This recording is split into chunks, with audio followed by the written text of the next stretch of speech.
My piece's phrase is "mum's the word." In Shakespeare's times and in Old English, the word mum literally translates to the modern word for silence. So the phrase "mum's the word" is said when two people agree to silence or to keep a secret. This piece is danced to a poem by Clint Smith called "The Danger of Silence," and it tells how the most important and valuable thing we have is our voices. The speaker also talks about how in today's times, people too often agree to silence and don't speak their mind. This piece is about having courage and breaking the silence.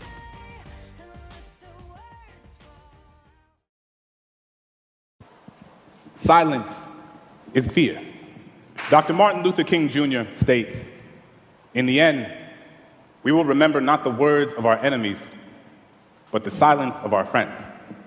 Every day all around us, we see the consequences of silence manifest themselves in the form of discrimination, violence, genocide, and war. And growing up, as a kid in a Catholic family in New Orleans, during Lent, I was always taught that the most meaningful thing one could do was to give something up. I've given up soda, McDonald's, French fries, French kisses, and everything in between. But one year, I gave up speaking.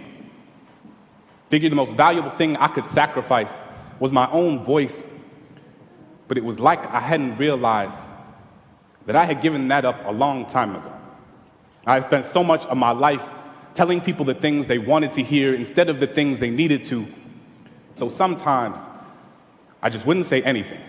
I put my hands in my pocket and walked with my head down as if I didn't even notice. I bit my lip when the homeless man on the corner looked at me with eyes up, merely searching for an affirmation that he was worth seeing. I was more concerned with touching the screen of my Apple than actually feeding him one. We spend so much time listening to the things people are saying that we rarely pay attention to the things they don't. So this year, instead of giving something up, I will live every day as if there were a microphone tucked under my tongue. I will ask that homeless man what his name is and how his day was, because sometimes all people want to be is human. Silence is the residue of fear. Read critically, write consciously, speak clearly, tell your truth. Because who has to have a soapbox when all you've ever needed is your voice?